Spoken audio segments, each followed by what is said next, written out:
Hello students, मैं Prince Kumar आप सभी को स्वागत करता हूं अपने परिवार यूडी रोजगार में। यह क्लास आप सभी को रीजनिंग का टॉप 20 का सीरीज चलाया जा रहा है, जिसमें आप सभी को जितने भी प्रश्न देखने को मिलेगा, हर एक प्रश्न आप सभी के एग्जाम के पैटर्न पे आधारित होगा। यानी वर्तमान समय में आपका एग्जामिनर जो पैटर्न फॉलो कर रहा है वही पैटर्न का प्रयोग करके आप सभी को इस क्लास में सभी प्रश्न देखने को मिलेगा। इसलिए आप लोग हर प्रश्न को बारीकता से सोल्व करना और राइट आंसर कमेंट में हमारे साथ करते चलना। और जो ना समझ में आए तो फिर मैं तो आप सभी को 7 से 8 सेकंड में सभी प्रश्नों को हल करने का तरीका बता रहा हूँ, आप लोग समझते चलना।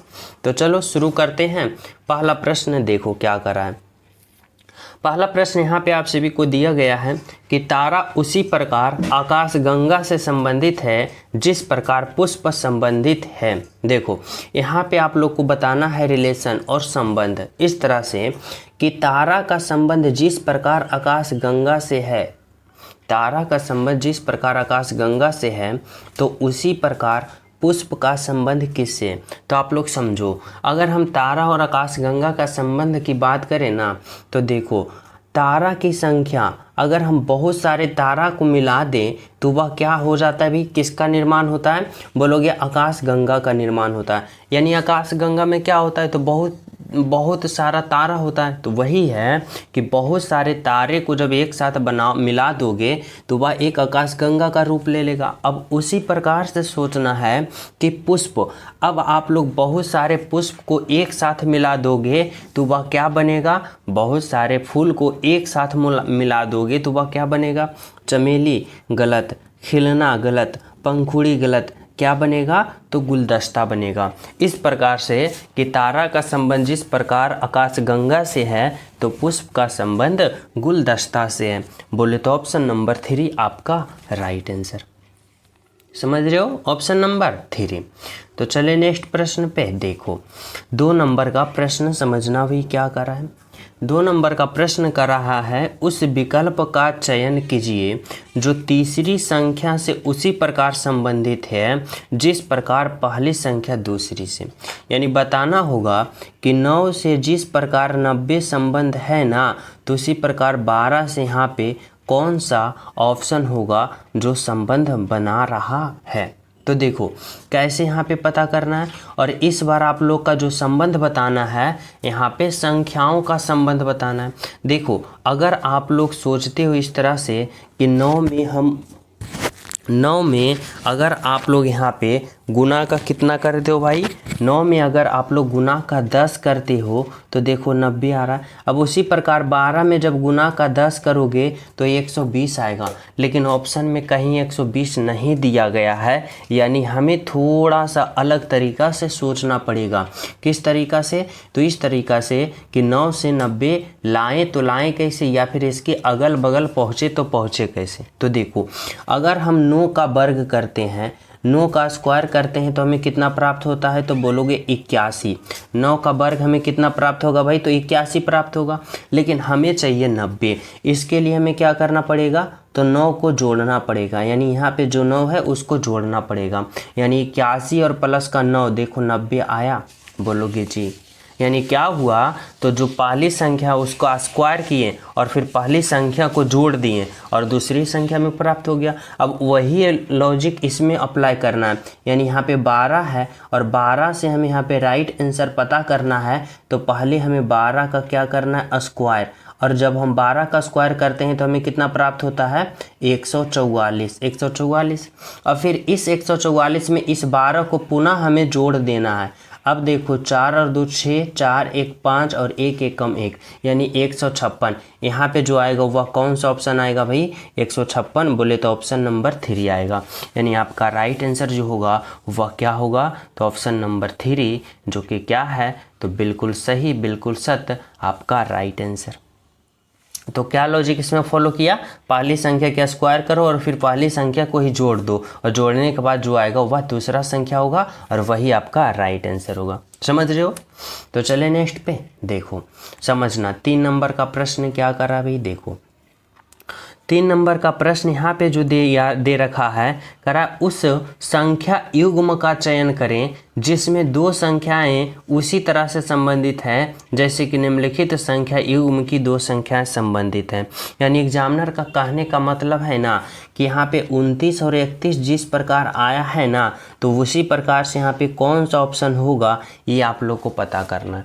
तो देखो, अगर आप लोग यहाँ पे सोचते हो इस तरह से कि अगर हम 29 से 31 पे जाते हैं तो हमें क्या करना पड़ेगा, तो प्लस का 2 करना पड़ेगा। अगर हम 29 में प्लस का 2 करते हैं तो 31। अब देखो यहाँ पे ऑप्शन नंबर 1 में तो 15 2 17, 23 2 25, 11 2 13 और 20 और 1 21, यानी सभी में या तो 2 जोड़ रहा है या तो 3 जोड़ रहा है। यानी ऐसे 2 जोड़ने वाले ऐसे हमें बहुत सारे ऑप्शन दिख रहा है, तो हमें तो राइट आंसर वो होगा नहीं, हमें कोई और तरीका से सोचना पड़ेगा। तो देखो यहाँ पे अब सोचो कि 29 और 31 में क्या रिलेशन हो सकता है, जो वनली वन यहाँ पे कौन सा ऑप्शन में होगा, वही आपका राइट आंसर होगा। तो देखो अगर यहाँ पे हम बात करें कि 29 जो है वह क्या है भाई, तो 29 जो है एक अभाज्य संख्या है। क्या है? अभाज्य संख्या। और 29 के बाद वाले जस्ट 29 के बाद कौन आता है, तो 31 जो होता है वह भी अभाज्य संख्या आता है। अब आप लोग बताओ इसमें कौन सा ऑप्शन है जो अभाज्य संख्या है। तो देखो अगर हम बात करें ऑप्शन ए में तो 15 क्या है, भाज्य, यानी 15 कट जाता है, इसलिए ये गलत होगा। ऑप्शन बात करें 2 तो ये 25 कट जाता है, ये गलत होगा। अगर हम बात करें ऑप्शन 4 का तो ये 20 काट जाता है, ये गलत है। यानी आपका राइट आंसर ऑप्शन नंबर 3 होगा, जो कि 11 एक अभाज्य संख्या है और 11 के जस्ट बाद 13 जो है वह अभाज्य संख्या है। यानी आपका राइट आंसर जो होगा ऑप्शन नंबर 3 बिल्कुल सही, बिल्कुल सत्य। समझ पा रहे हो? Right answer option number 3। तो चलिए नेक्स्ट प्रश्न पे, और सभी प्रिय स्टूडेंट क्लास को लाइक कर देना, ज़्यादा से ज़्यादा शेयर करना, और जो न्यू हो तो चैनल सब्सक्राइब करके बेल आइकन प्रेस कर देना, ताकि सभी क्लास का नोटिफिकेशन का अपडेट आप सभी के पास पहुंचता रहे। समझ रहे हो? बिल्कुल। देखो 4 नंबर का प्रश्न समझना भाई, क्या करा है, करा अक्षरों का सही संबंध बताएं। यहाँ पे आप लोग को बताना होगा इस बार अक्षरों का संबंध, यानी अल्फा वर्ड का संबंध, कि APX से जिस प्रकार ये बना है ना, तो उसी प्रकार यहाँ पे कौन सा ऑप्शन होगा ये आप लोग को पता करना होगा। तो देखो समझना, यहाँ पे आप लोग इस तरह से लॉजिक लगा सकते हो कि A से देखो क्या हुआ है भाई, तो A से B हुआ है, यानी प्लस का 1, यानी एक स्टेप आगे बढ़ा। P से Q हुआ है तो क्या हुआ है भाई, प्लस का 1, यानी एक स्टेप यहाँ भी आगे बढ़ा है। और X से Y हुआ है, यानी प्लस का 1, एक स्टेप यहाँ भी बढ़ा है। समझ रहे हो? अब ऐसा कौन सा ऑप्शन फॉलो कर रहा है, तो देखो J के बाद क्या होता है भाई, तो J के बाद K होता है, ठीक। R के बाद क्या होता है, S होता है, लेकिन यहाँ पे T है तो ऑप्शन ये गलत हो गया।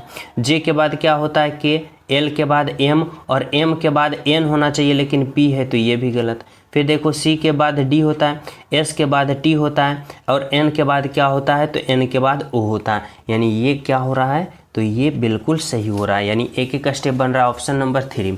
ऑप्शन नंबर 4 देखो भी गलत होगा, A के बाद B हुआ, X के बाद Y होना चाहिए, लेकिन Z है, इसलिए ऑप्शन नंबर 4 भी गलत है। तो आपका राइट आंसर कौन है भाई, तो ऑप्शन नंबर 3 जो है वह आपका बिल्कुल और बिल्कुल सही है, बिल्कुल सत्य है। ऑप्शन नंबर 3 आपका राइट आंसर है।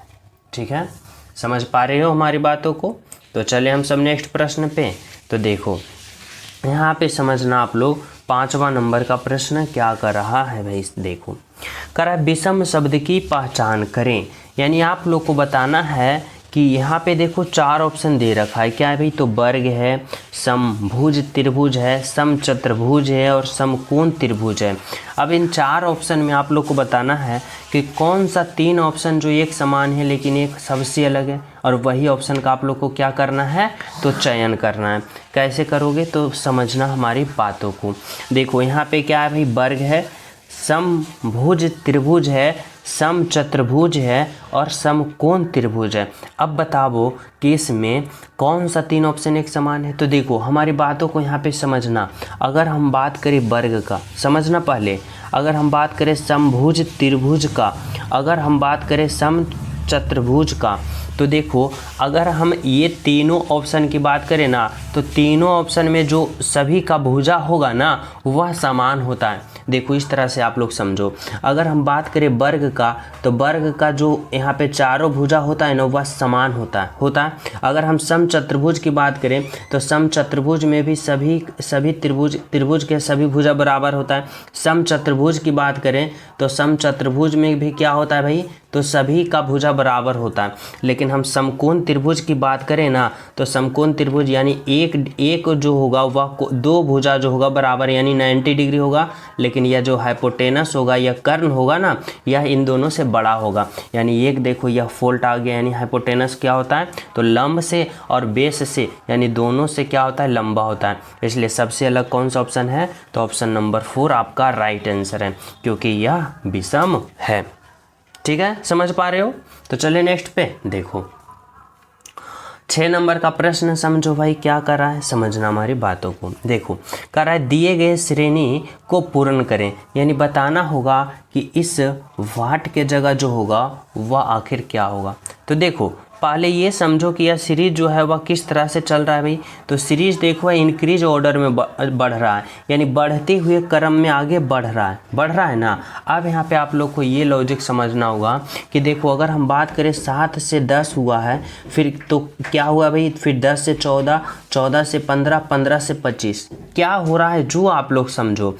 देखो 7 से अगर हम बात करें ना 10 हुआ है, तो क्या हुआ है 7 में प्लस का 3 किया, 7 और 3 10, 10 से 14 हुआ है तो क्या हुआ भाई, तो 10 प्लस का 4 14 हुआ है।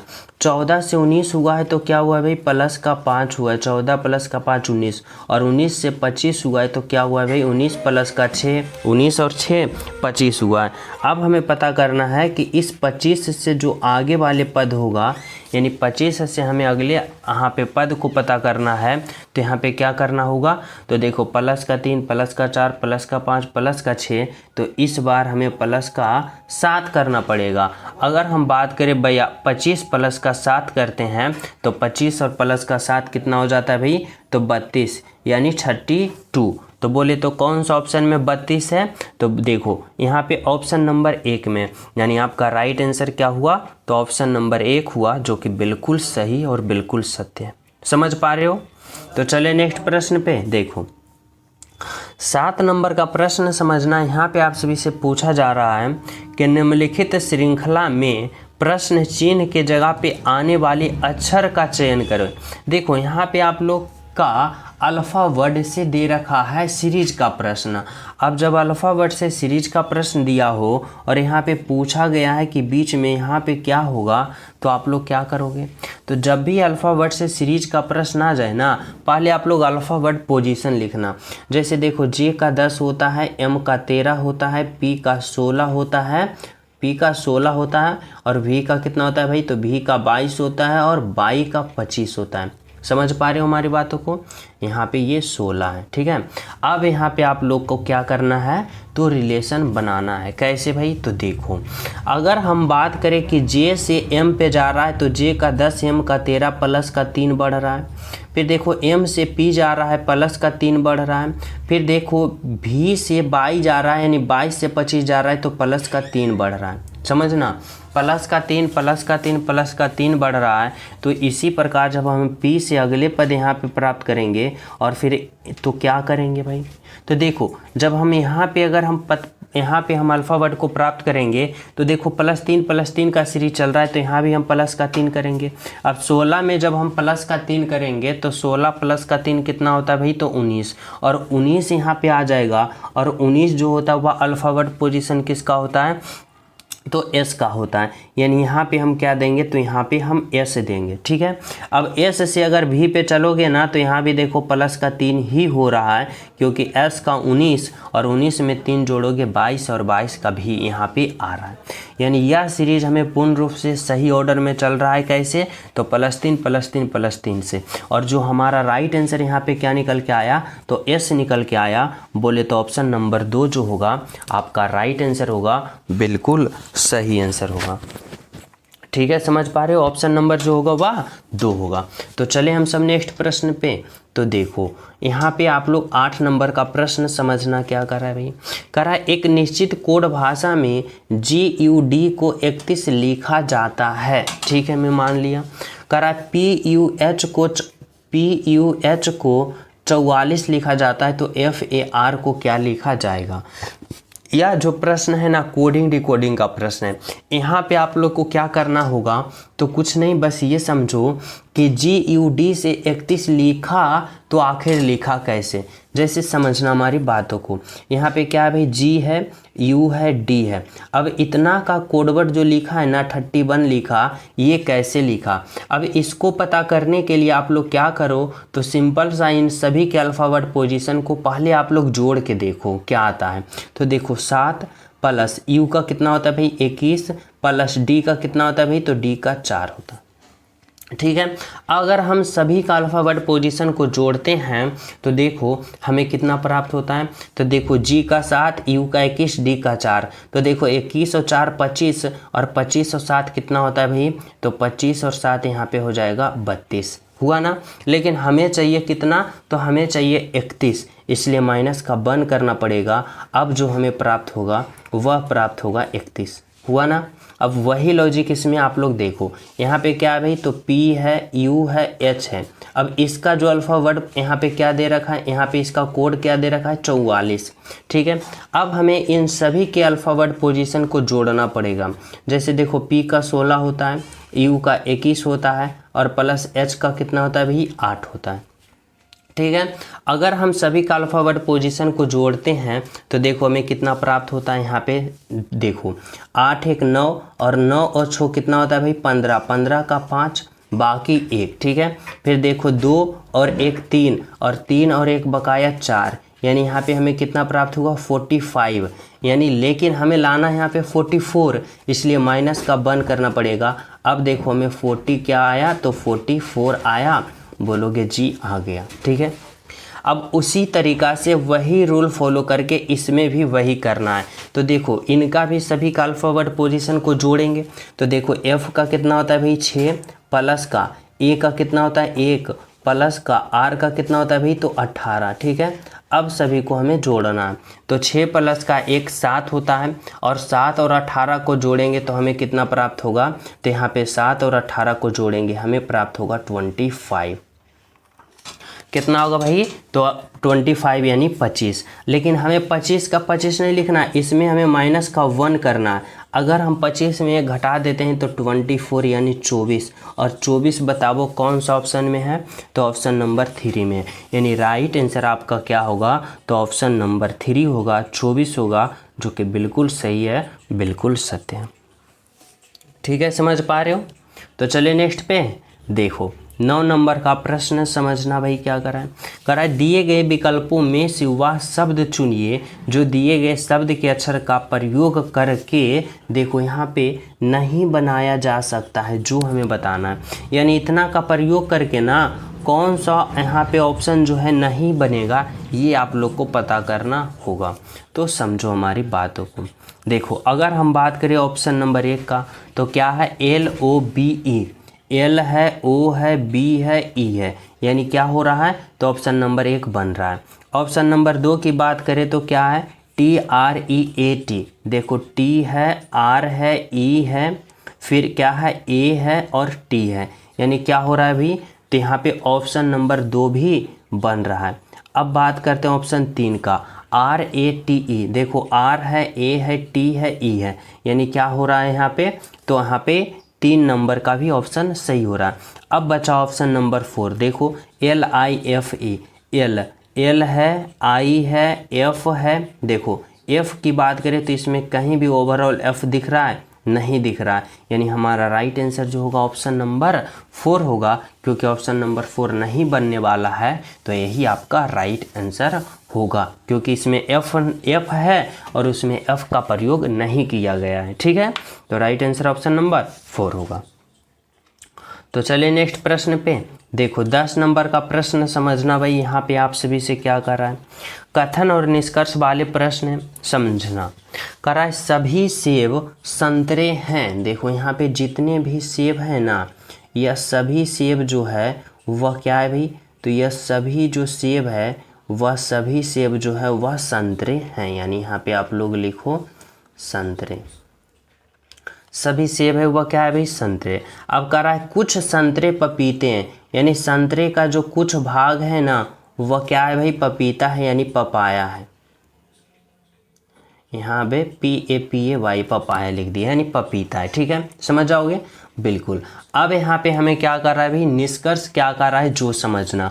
निष्कर्ष नंबर 1 देखो, कह रहा है कुछ सेब पपीते हैं। सेब देखो कहाँ है भाई, यहाँ है, पपीते यहाँ है। ठीक है, अब बताओ सेब और पपीते में कोई रिलेशन है, बोलोगे दूर दूर तक कोई रिलेशन नहीं है, यानी क्या होगा, तो यहाँ पे निष्कर्ष नंबर 1 गलत होगा। निष्कर्ष नंबर 2 देखो क्या कर रहा है भाई, निष्कर्ष नंबर 2 समझना। यहाँ पे कर रहा है कुछ पपीते सेब है, कुछ पपीते, पपीते का यह कुछ भाग सेब से कुछ रिलेशन बना रहा है, बोलोगे यहाँ भी कुछ नहीं बना रहा है, यानी यह भी ऑप्शन गलत होगा। यानी निष्कर्ष नंबर 1 निष्कर्ष नंबर 2 दोनों का दोनों गलत है, यानी ना तो 1 और ना तो 2, यानी आपका राइट आंसर ऑप्शन नंबर 3 होगा। बिल्कुल सही, बिल्कुल सही। ठीक है, चले नेक्स्ट पे देखो। 11 नंबर का प्रश्न समझना, और सभी विद्यार्थी क्लास को लाइक कर दो, ज़्यादा ज़्यादा शेयर कर देना, जो न्यू हो चैनल सब्सक्राइब करके बेल आइकन प्रेस कर देना। ठीक है, ताकि सभी क्लास का नोटिफिकेशन का अपडेट आप सभी के पास मिलता रहे। देखो 11 नंबर का प्रश्न समझना भी, कह रहा है ग्रामवासी, गरीब व्यक्ति और पुरुष। अब आप लोग को बताना है कि कौन सा ऑप्शन का आप लोग चयन करोगे, कौन सा ऑप्शन का चयन करोगे, ताकि इन तीनों का संबंध एक साथ बता सको, एक साथ संबंध बता सको। कौन सा ऑप्शन चयन करोगे, तो देखो हमारी बातों को समझो। यहाँ पे क्या है भाई, ग्रामवासी है, गरीब व्यक्ति और पुरुष है। समझना, अगर मैं पुरुष के लिए गोला बनाता हूँ, देखो कहाँ पे, यहाँ पे पुरुष के लिए गोला बनाया, तो देखो गरीब व्यक्ति, यानी जितना भी गरीब व्यक्ति होता है तो कुछ ही पुरुष क्या होता है भाई, गरीब होता है, सभी पुरुष गरीब नहीं होता है, यानी पुरुष का कुछ भाग जो होगा वह गरीब होगा। ठीक है, अगर हम ग्रामवासी की बात करें तो देखो कुछ ग्रामवासी गरीब भी होते हैं, कुछ ग्रामवासी पुरुष भी होते हैं। सभी ग्रामवासी पुरुष ही होगा नहीं, कुछ ग्रामवासी पुरुष होगा, कुछ ग्रामवासी महिला, कुछ लड़का, कुछ लड़की होगा। यानी यहाँ पे तीनों का जो कुछ भाग होगा ना, वह तीनों का आपस में क्या होगा, तो कुछ भाग होगा, क्योंकि कुछ ग्रामवासी गरीब व्यक्ति भी हो सकता है, पुरुष भी हो सकता है, कुछ पुरुष गरीब व्यक्ति भी हो सकता है, ग्रामवासी भी हो सकता है। इस तरह से तीनों कुछ होगा, तो राइट आंसर आपका ऑप्शन नंबर 2 होगा। क्या होगा, तो ऑप्शन नंबर 2 जो होगा आपका बिल्कुल सही और बिल्कुल सत्य। ठीक है, तो चलिए नेक्स्ट पे देखो, समझना। यहाँ पे 12 नंबर का प्रश्न क्या करा, 12 नंबर का प्रश्न में आप सभी से दिया जा रहा है, पूछा जा रहा है कि दिए गए आकृति में कितने त्रिभुज हैं। देखो यहाँ पे काउंट ऑफ ट्रायंगल, आप सभी को काउंट करना है कि इस आकृति में त्रिभुज की संख्या कितना है। तो मैं आप सभी को बता चुका हूँ पिछले क्लास में भी कि त्रिभुज काउंट करना है अगर चतुर्भुज के अंदर, तो कौन सा ट्रिक फॉलो करना है ताकि आप लोग को सेकंडों में राइट आंसर आ जाए। तो देखो मैं फिर से बता रहा हूँ, समझना, जो न्यू स्टूडेंट हो समझ लेना, जो राइट आंसर हो, जो पुराना स्टूडेंट हो राइट आंसर कमेंट में कर दो।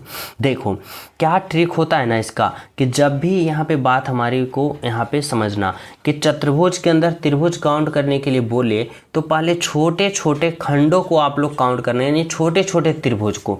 जैसे देखो इसमें 1 त्रिभुज, 2 त्रिभुज, 3 त्रिभुज, 4, 5, 6, 7, यानी यहाँ पे 8। यानी अगर हम बात करें इसमें ना, तो छोटे छोटे त्रिभुजों की संख्या कितना है भाई, तो 8 है। अब क्या करना है कि इस 8 में गुना का 2 कर देना है, यानी 8 दूना 16, यानी इस आकृति में ओवरऑल त्रिभुजों की संख्या जो होगा वह 16 होगा। बोले तो ऑप्शन नंबर 4 होगा आपका राइट आंसर। क्या होगा, ऑप्शन नंबर 4 होगा। कितना सिंपल से राइट आंसर आ गया, बस आप लोग को ये ट्रिक पता होना चाहिए। ठीक है, तो चले नेक्स्ट पे देखो। 13 नंबर का प्रश्न समझना भी क्या कर रहा है, कह रहा है एक ही पासे के दो विभिन्न स्थितियां को दर्शाया गया है, संख्या 1 के विपरीत फलक पे कौन सी संख्या दिखाई देगी। देखो यहाँ पे दो पासा दे रखा है, अब इन दोनों पासा में आप लोग को बताना होगा कि कौन से यहाँ पे 1 के विपरीत फलक पे आएगा। यानी जब भी दो पासा दे दिया जाए, आप सभी को विपरीत फलक पूछे ना, तो आप लोग क्या करोगे, यहाँ पे सबसे पहले आप लोग कॉमन स्थिति को देखना।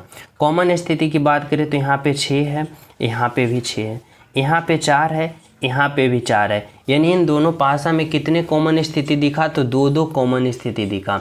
और कौन नहीं दिख रहा है, तो बोलोगे 1 और 3 कॉमन नहीं दिख रहा है। अब हमारी बातों को समझना कि यहाँ पे जब दो पासा में 2 स्थिति कॉमन दिख जाता है ना, और जो तीसरा नहीं दिखता है वह एक दूसरे का विपरीत होता है। यानी 1 और ये 3 क्या है, तो एक दूसरे का विपरीत है।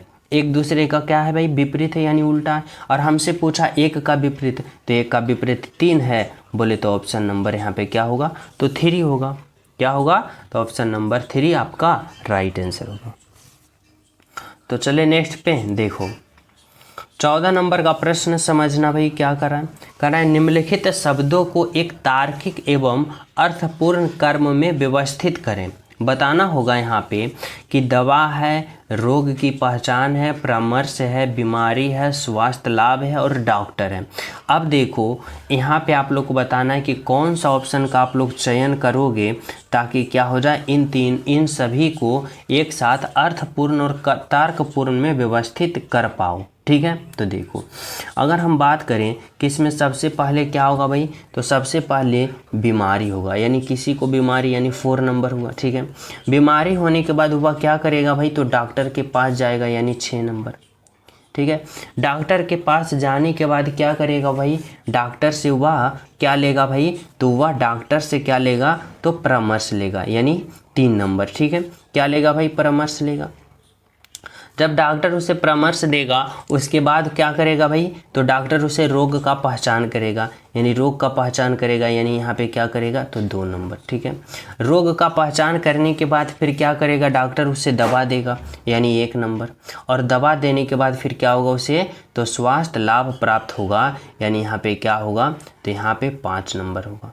क्या होगा भाई, तो स्वास्थ्य लाभ प्राप्त होगा, यानी ठीक हो जाएगा। अब बताओ कौन सा ऑप्शन ऐसा रूल फॉलो कर रहा है, 463-215 463-215। देखो ऑप्शन नंबर 4 जो है ये आप लोग को यहाँ पे रूल फॉलो कर रहा है। ठीक है, option number 4 is the right answer. तो चले नेक्स्ट प्रश्न पे। तो देखो यहाँ पे समझना अगला प्रश्न क्या कर रहा है भाई, 15 नंबर का प्रश्न। देखो यहाँ पे आप लोग का संबंध बताना है, किसका भाई, तो सांप का, छिपकली का और सरीसृप का। अब आप लोग को बताना है कि कौन सा ऑप्शन चयन करोगे ताकि इन तीनों का एक साथ सही संबंध बता सकें। अगर हम यहाँ पे समझना सरीसृप के लिए एक गोला बनाता हूँ, देखो सरीसृप के लिए क्या करता हूँ भाई, एक बड़ा गोला बनाता हूँ। ठीक है, अब देखो इस तरह से समझना, सरीसृप के लिए मैं क्या किया, तो एक गोला बनाया बड़ा वाला। ठीक है, अब देखो सरीसृप के अंदर कौन आ जाएगा भाई, सांप। सांप भी किस प्रजाति का है यहाँ पे जीव, तो सरीसृप प्रजाति में आता है। अगर हम बात करें छिपकली, तो छिपकली भी क्या है भाई, तो सरीसृप वर्ग के, यानी सांप और छिपकली दोनों का दोनों सरीसृप के अंदर आएगा, और दोनों का दोनों अलग है तो यानी अलग रहेगा, लेकिन सरीसृप के अंदर होगा। अब ऐसा ऑप्शन कौन सा है भाई, तो देखो ऑप्शन नंबर बी, यानी आपका राइट आंसर यहाँ से जो निकल के आया ऑप्शन नंबर बी बिल्कुल सही है, बिल्कुल सत्य। ठीक है, तो चले नेक्स्ट प्रश्न पे। देखो समझना 16 नंबर का प्रश्न क्या कर रहा है, कराए निम्नलिखित आकृति में वृत्त बच्चों को दर्शाता है। समझना, देखो वृत्त कहाँ है भाई, तो ये, और ये क्या कर रहा है, बच्चों को दर्शा रहा है। त्रिभुज पुरुष को दर्शाता है, ये त्रिभुज जो है पुरुष को दर्शाता है, और आयत जो है वह महिला को दर्शाता है, या आयत महिला को दर्शाता है। अब यहाँ पे प्रश्न आपका क्या कहना चाहता है जो समझना, देखो कराए कितने पुरुष महिला, यानी कितने पुरुष जो है वह महिला है ये बताना होगा। तो देखो यहाँ पे पुरुष का ये त्रिभुज है, और महिला का क्या है भाई, तो ये क्या है, तो ये आयत है। अब बताओ आयत और त्रिभुज में कौन सा दिख रहा है भाई, तो यहाँ पे बोलोगे आयत और त्रिभुज की बात करें तो यहाँ पे 7 दिख रहा है, यानी 7 जो कि आयत में भी है और 7 जो कि त्रिभुज में भी है। ठीक है, तो राइट आंसर क्या होगा, तो ऑप्शन नंबर ए होगा, जो कि क्या है, तो आपका राइट आंसर और बिल्कुल सही आंसर। ठीक है, समझ पा रहे हो। तो चलिए नेक्स्ट पे देखो 17 नंबर का प्रश्न समझना भाई क्या कर रहा है, किसी निश्चित कोड भाषा में घटाव को जोड़ प्रदर्शित करता है, जोड़ को गुना, गुना को भाग, भाग को घटाव, तो इतना का मान क्या होगा, ये आप लोग को बताना होगा।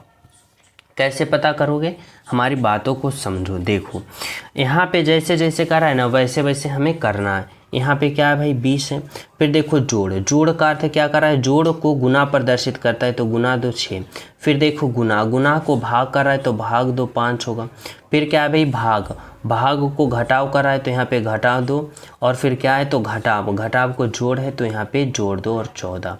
अब क्या करो, तो इसका हल करो, यानी इसका कैलकुलेशन करो बोर्ड मास का प्रयोग करते हुए। तो देखो यहाँ पे 20 होगा, गुना का 6 होगा और बटा में 5 आ जाएगा, भाग है तो आ जाएगा, माइनस का 20 होगा और प्लस का 14 होगा।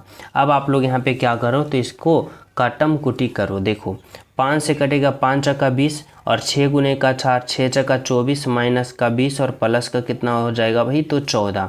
अब आप लोग क्या करो, तो इसका हल करो। कैसे करोगे, तो प्लस प्लस के साथ जोड़ दो और माइनस वाले को घटा दो। तो देखो अगर यहाँ पे अगर हम बात करते हैं तो 24 और 14 को जोड़ोगे कितना होगा 38, 38 में 20 घटा दोगे तो कितना प्राप्त होगा भाई, तो यहाँ पे 18, यहाँ पे 18 18, यानी राइट आंसर क्या होगा, तो ऑप्शन नंबर 3 होगा, जो कि क्या है, तो बिल्कुल सही है और बिल्कुल सत्य, ऑप्शन नंबर 3 आपका राइट आंसर। ठीक है, देखो 18 नंबर का प्रश्न समझना भाई क्या करा है, यदि ए बी के दक्षिण में है, बी सी के पश्चिम में है, तो सी ए के किस दिशा में। देखो बहुत ही सिंपल और बहुत ही लाजवाब प्रश्न है और बहुत ही इंपॉर्टेंट प्रश्न है, डायरेक्शन से है, दिशा वाले। और कुछ पॉइंट इस तरह से आप लोग को पता होना चाहिए कि ऊपर की ओर उत्तर कहते हैं, ऊपर की ओर क्या कहते हैं उत्तर, नीचे की ओर दक्षिण, और इस तरफ को क्या कहते हैं पूर्व कहते हैं, और इस तरफ को हम पश्चिम कहते हैं। ठीक है, समझ पा रहे हो इतना तक सभी विद्यार्थी। अब हमें यहाँ पे देखना है कि यहाँ पे हमारा एग्जामिनर क्या पूछ रहा है हमसे, ए, यदि ए जो है बी के दक्षिण में, अगर बी को मैं यहाँ पे रखता हूँ और बी के दक्षिण, तो बी के दक्षिण कहाँ होगा भाई, नीचे की ओर, और बी के दक्षिण में कौन है, ए, यानी ए जो है बी के दक्षिण में। ठीक है, बी जो है सी के पश्चिम में है, अगर सी को मैं यहाँ पे रखता हूँ तो सी के पश्चिम इस तरफ होगा, और सी के पश्चिम में कौन है, तो सी के पश्चिम में बी है। देखो सी के पश्चिम में बी है, बोलोगे जी है। अब यहाँ पे कह रहा है तो ए जो है सी जो है ए के किस दिशा में, यह जो सी है ना, तो ए के किस दिशा में, तो इस दिशा में, और इस दिशा को आप लोग देखो क्या कहते हो, तो इस दिशा को ऐसे कहते हो, इस दिशा को यहाँ पे आएगा, यानी क्या होगा, तो इधर से उत्तर होगा, इधर से क्या होगा भाई उत्तर होगा, और इधर से पूरब होगा, यानी इस दिशा को हम लोग क्या कहते हैं, यानी सी जो है ए के किस दिशा में है, तो उत्तर पूरब दिशा में, यानी ऑप्शन नंबर डी जो होगा आपका राइट आंसर होगा, ऑप्शन नंबर डी। ठीक है, तो चलिए नेक्स्ट पे देखो 19 नंबर का प्रश्न समझना भी क्या कर रहा है, बहुत ही लाजवाब प्रश्न है। कह रहा है दिए गए पैटर्न को पूरा करेगी, यानी यहाँ पे बताना है कि इस वाट के जगह पे जो होगा ना वह कौन सा ऑप्शन आएगा, ये आप लोग को पता करना होगा। तो सबसे पहले आप लोग यहाँ पे कॉमन स्थिति देखना कि कॉमन किस किस में देख रहा है, और यहाँ से आप लोग राइट आंसर पता करोगे। देखो कैसे करना है समझो।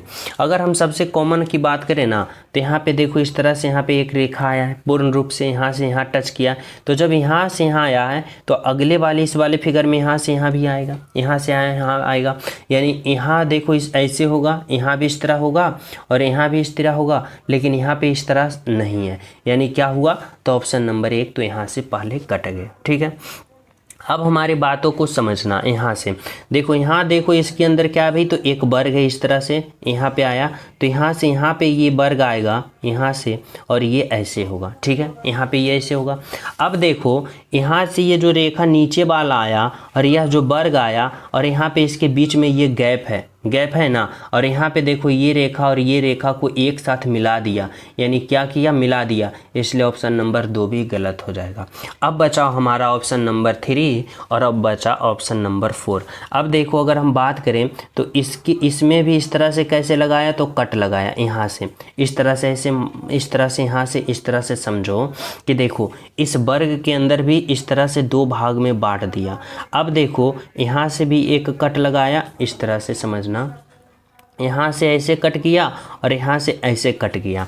अब देखो अगर बात करो तो इस तरह से पहले आप लोग समझो कि सबसे पहले इस वर्ग के ऊपर वाले भाग को देखो, ऊपर वाले भाग में देखोगे, इस वाले भाग में तो देखो क्या किया है ना, तो यहाँ से इस वाले भाग में ऊपर वाले को रंगा है, नीचे वाले को सादा रखा है, ठीक है। तो उसी प्रकार इस वाले आकृति में देखो ऊपर वाले को क्या किया है, इस तरह से जस्ट इसका अपोजिट कर दिया, यानी ऊपर वाले को सादा रखा है और नीचे वाले को रंग दिया है, ठीक है।